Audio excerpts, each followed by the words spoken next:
अब आपको मिलवाएंगे हम अरुण गोविल जी हमारे साथ जुड़ गए हैं, जो कि किसी पहचान के मोहताज नहीं है। रामायण में मर्यादा पुरुषोत्तम राम का किरदार निभा चुके हैं। बहुत बहुत स्वागत है सर आपका। सबसे पहला सवाल मैं यही आपसे करना चाहूंगी। हमने आपको उस अवतार में देखा है और सालों तक वो अवतार हमारे जहन में रहा है और अगली कई पीढ़ियों तक याद भी रहेगा और आज भी उसी रूप में हम आपको देखते हैं, जानते हैं।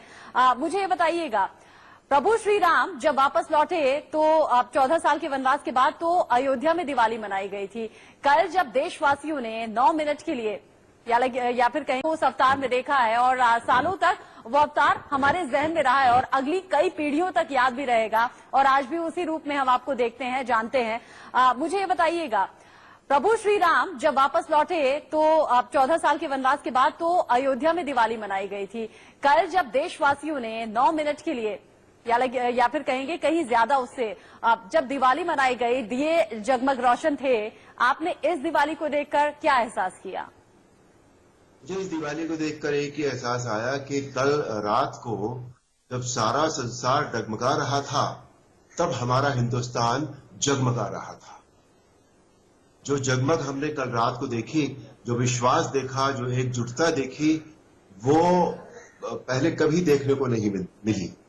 इसलिए और ये देखा कि लोगों का इतना आत्मविश्वास है इस समय और लोग दृढ़ हो चुके हैं कि हमारे ऊपर जो मुश्किल वक्त है उससे हम निकल जाएंगे। और निकल जाने का तरीका हमें मालूम हो गया है कि हमें एकजुट होकर विश्वास के साथ काम करना है। हमें लीड करने के लिए आज हमारे पास इतने संवेदनशील प्रधानमंत्री हैं जो बार बार हमें एनर्जी देते हैं। हमें उनमें खुद कितनी एनर्जी होगी इसका तो अंदाजा भी हम नहीं लगा सकते। और अभी मैं उनकी बातें भी सुन रहा था।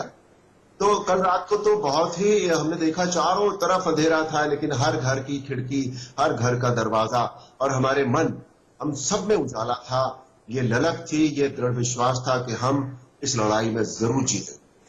सर, चाहे ताली और थाली की बात हो या फिर कल प्रकाश पर्व की बात हो, देश एकजुटता के साथ कैसे सामने आता है, ताकत दिखाता है, ये भी हमने देखा है। लेकिन कई बार ये एकता कहीं बिखरती हुई सी नजर आती है। हमने देखा अभी तबलीगी जमात के नाम पर, हिंदू मुस्लिम के नाम पर देश बटा हुआ सा कई बार नजर आता है। आपको क्या लगता है इसके पीछे वजह क्या हो सकती है और मर्यादा पुरुषोत्तम राम ऐसे लोगों को क्या संदेश देते हैं? मर्यादा पुरुषोत्तम ने हमेशा कभी भी ऊंच नीच, जाति पाति, धर्म, इसका तो कभी कोई जिक्र कहीं हुआ ही नहीं, बिल्कुल भी। और वो आज भी नहीं होना चाहिए। और इस वक्त तो ये बड़े कंडेम करने वाली बात है कि जब हम पूरा विश्व आज परेशान है, हमारा देश परेशान है, उस वक्त कुछ लोगों ने ध्यान नहीं दिया इस बात का। और वो सब जब ये कह दिया गया है कि हमें सोशल डिस्टेंसिंग बनाकर रखनी है, फिर वो चाहे हिंदू हो या मुसलमान हो, दे हैव टू, बिकॉज हम सब देशवासी हैं। इस वक्त धर्म बीच में कहां से आ गया पता नहीं, मुझे समझ में नहीं आता। हम सबको इस बात को कंडेम करना चाहिए और ये किसी को भी पहली बात तो खुद नहीं करना चाहिए, और यदि कोई करना चाहे तो उसको इस बात की इजाजत न दी जाए कि वो ऐसा कर सके। पिछले 2 दिन से जो हमारे देश में कोरोना की संख्या बढ़ी है, वो केवल उसी जमात के कारण बढ़ी है जो वहां हुआ है। मुझे नहीं पता वो कैसे इतनी गैर जिम्मेदारी का सबूत उन लोगों ने दिया है। उन्हें नहीं करना चाहिए था ये, और इस बात की बहुत भर्त्सना जितनी हम कर सके उतनी करनी चाहिए। कुछ पॉलिटिशियंस हैं सर जो इस वक्त भी राजनीति ढूंढते हैं, जो इस वक्त भी बजाय के सहयोग के कमी निकालने में जुटे हुए हैं, सवाल खड़े करने में लगे हुए हैं। ऐसे लोगों को आप क्या कहेंगे? मैं ऐसे लोगों को ये कहूंगा कि उन्हें ये जो जन सेवा का जो माध्यम है, राजनीति क्या है? राजनीति जन सेवा का माध्यम था, अब वो एक हाई प्रोफाइल प्रोफेशन हो गया है। तो उनसे मैं ये कहूंगा कि ये जन सेवा का जो माध्यम है, ये जो सेंसिटिव लोग हैं, संवेदनशील लोग हैं, उनके लिए छोड़ दें, यहां से हट जाए। अगर उन्हें खुद का पैसा कमाना है, खुद की पावर चाहिए, तो कहीं और जाकर किसी और क्षेत्र में कमाए, कॉर्पोरेट बन जाए, वहां कमा ले। लेकिन जन सेवा का जो माध्यम है, इसको खराब न करें। आज इतनी मुश्किल है, धर्म की बात है, धर्म की बात बीच में लेकर आ जाते हैं, जाति की बात बीच में लेकर आ जाते हैं। उन्हें नहीं करना चाहिए। एक आदमी अगर अच्छा काम कर रहा है तो आप उसको अगर कंडेम करने लगे तो ये नहीं, ठीक नहीं है बिल्कुल भी।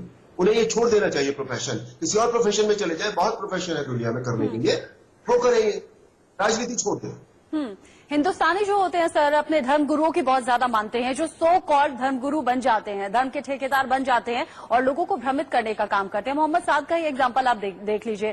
पहले तो कह रहे थे कि अगर यहाँ मौत आती है तो इससे अच्छी कोई बात नहीं है, और अगर खुद ये जाना कि कोरोना संक्रमित लोग आसपास थे तो खुद सबसे पहले आइसोलेशन में चले गए। ऐसे में लोगों की आंखें खुलना बेहद जरूरी है।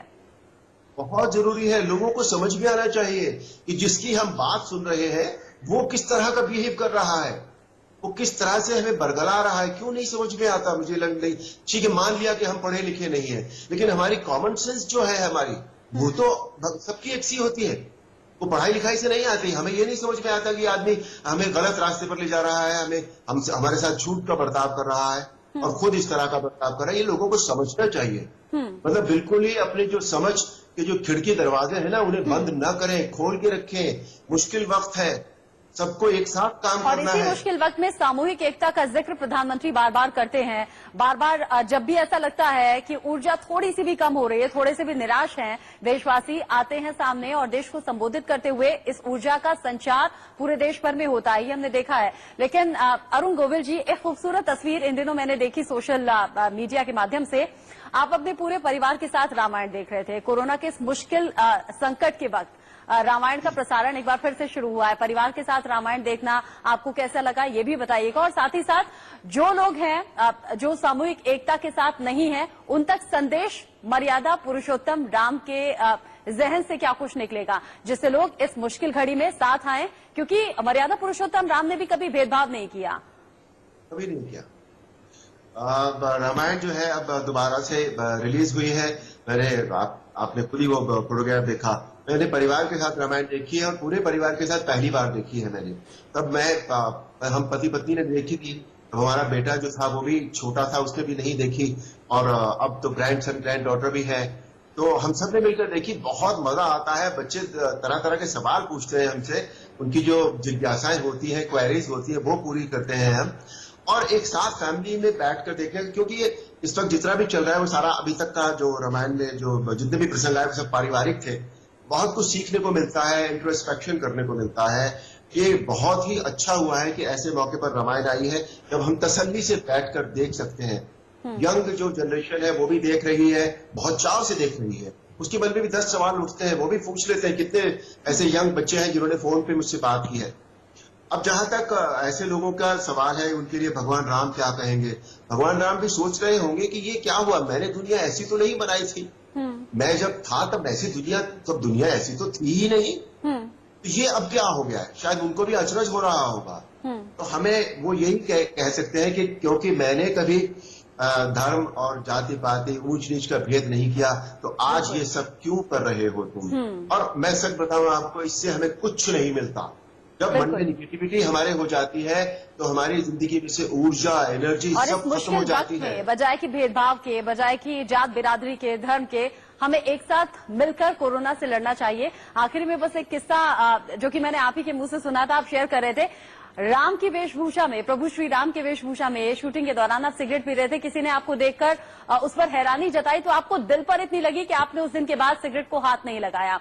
आज आपके मुंह से करोड़ों देशवासी आपकी इन बातों को सुन रहे होंगे, और जाहिर तौर पर उम्मीद हम यही करेंगे कि आपके मुख से जो संदेश निकला है उसको अमल में भी लाएंगे और इस भेदभाव से ऊपर उठकर अब एकजुटता के साथ कोरोना का मुकाबला करेंगे। बहुत शुक्रिया अरुण गोविल जी हमारे साथ जुड़ने के लिए। धन्यवाद जी, बहुत शुक्रिया इस संदेश के लिए, अपने अनुभव साझा करने के लिए। एक ब्रेक के लिए यहाँ पर रुक रहे हैं। ब्रेक के बाद भी खबरें जारी हैं।